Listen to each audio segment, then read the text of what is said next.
Hi, నమస్తే అందరికీ. మరొక మంచి మాట. అయ్యా మీ కుసుమంచి శ్రీనివాసరావు ద్వారా ఒక మంచి మాట. మరి ఈరోజు కేక్ గురించి చెప్పుకుంటున్నాం. చాలామంది మనం కేకులు తింటూ ఉంటాం. మరి అలాగే బర్త్డే వచ్చినా, మ్యారేజ్ డే వచ్చినా, ఏ రకమైన శుభకార్యాలు వచ్చినా కూడా ఈవేళ కేకులు కట్ చేస్తున్నాం. కేక్ గురించి అందరికీ ఎంత అవగాహన ఉందంటే పూర్తి అవగాహన ఉంది. అందరికీ, ప్రతి ఒక్కరికి పూర్తి అవగాహన ఉంది. కేకు మంచిది కాదు, అది ఎక్స్పైర్ అయిపోతున్నాయి, డ్యామేజ్లు అయిపోతున్నాయి, అమ్మేస్తున్నారు, తినకూడదు అని అందరికీ తెలుసు. కానీ ఎవరూ ఆచరించట్లేదు. మరి ఈ మధ్య నేను 2-3 రకాల విషయాలు అనుభవాన్ని చూశాను ఈ మధ్య కాలంలోనే. ఒకటి, కేకు చాలా అందంగా ఉంది, ఇంటికి పట్టుకెళ్ళి అది కట్ చేసి తినేటప్పుడు అది లోపల చూస్తే పూర్తిగా డ్యామేజ్ అయిపోయి నోటితో చెప్పడానికే చాలా అసహ్యకరంగా అయినటువంటి విషయాలు చూశాను.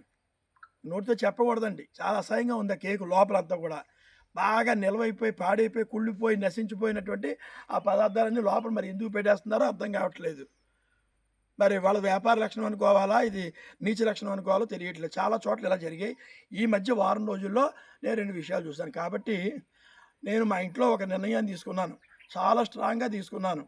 మా ఇంట్లో నా భార్యకి, నా కోడలకి చెప్పాను నిన్న, అమ్మ ఇంకా కేకులు అలౌ చేయొద్దు. చాలాసార్లు మనం అనుకున్నాం కానీ అవాయిడ్ చేయలేకపోతున్నారు మీరు, ఇంకా అవాయిడ్ చేసేద్దాం, ఫైనల్ డిసిషన్ అన్నాను. నా కోడలు అంటే 30 సంవత్సరాల అమ్మాయిలు, ఈనాటి ఆడపిల్లలే ఏమా.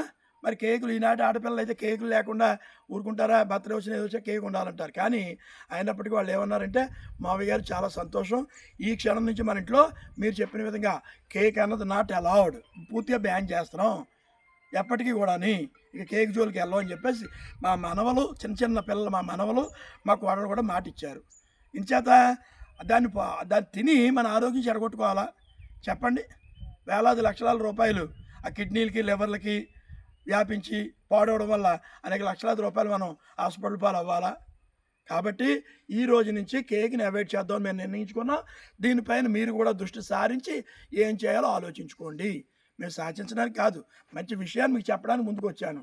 శాసించడానికి ఎవరికెవరం, కానీ ఆరోగ్యాన్ని పాడు చేసుకోకూడదంటే కేక్ని పూర్తిగా నిషేధింపగలగాలి. ఇంకో విషయం ఏంటంటే, కేక్ కట్ చేస్తున్నాం, 18 సంవత్సరాలు నిండే అనుకోండి, 18 దీపాలు ఆర్పేస్తున్నాం. 18 దీపాలు వెలిగించాలి. 18 దీపాలు ఆర్పేయడం ఏంటి? 20 సంవత్సరాల బర్త్డే, 20 దీపాలు వెలిగించండి దేవుడి దగ్గర, లేకపోతే ఇంట్లో ఒక హాల్లోనే అందంగా పెట్టి ఫ్లవర్ వైజ్ పక్కన, ఫ్లవర్ వైజ్ చుట్టూ 20 దీపాలు వెలిగించండి, తప్పడం కొట్టండి అందంగా. అంతే. ఆర్పేయడం ఏంటి? మన జీవితాన్ని మనం ఆర్పుకోకూడదు, చాలా తప్పది. అంచేత 21 సంవత్సరం బర్త్డే వచ్చింది, 21 దీపాలు. 30 సంవత్సరం బర్త్డే వచ్చింది, 30 సంవత్సరం మ్యారేజ్ వచ్చింది, 30 దీపాలు అలా వెలిగించుదాం. ప్రయత్నం చేయండి, ఆలోచించండి. నా దృష్టి మీద నేను చెప్పిన దాంట్లో మంచిది స్వీకరించండి, చెడుని వదిలేయండి, నన్ను విమర్శించకండి. నాకు తోచిన విషయం మీకు చెప్తున్నాను. ఆ యొక్క ఫలితాలు నేను పొందాలని, ఆ ఫలితాలు మీరందరూ కూడా పొందాలని నా ఆకాంక్షతో మీకు విషయం తెలియజేయడం అయింది. పళ్ళు పంచిపెట్టండి, దేవుడికి నైవేద్యం పెట్టి, దేవుడికి నైవేద్యం పెట్టుకుని ఇంట్లో ఆ పళ్ళు ఇంట్లో అందరూ తినండి, ప్రసాదంగా మారుతుంది. ఆ పండు ప్రసాదంగా మారి, ప్రసాదం ఆశీర్వాద రూపంలో మన కడుపులోకి వెళ్ళి మనకు మంచి చేస్తుంది. ఎవరికైనా వస్తే పళ్ళు పెట్టండి, యాపిల్ పళ్ళు, దానిమ్మ పళ్ళు, అరటి పళ్ళు, మీకు తోచిన శక్తి కొలది యాపిల్ పళ్ళు. మనకు బాగా డబ్బు ఉందా, యాపిల్ పళ్ళు మంచి సిమ్లా యాపిల్ పళ్ళు మంచి తెప్పించండి. మందు కొట్టిన పళ్ళు వద్దు, మంచి నెంబర్ 1 పండించిన పళ్ళు తెప్పించండి, అందరికీ పంచండి, ఇంటి పక్క వాళ్ళకి, వాళ్ళకి అందరికీ. కేకులు కాదు పంచిపెట్టవలసింది, పళ్ళు పంచిపెట్టండి. మంచి ఇంట్లో తయారు చేసే స్వీట్లు పంచిపెట్టండి. ఓకే?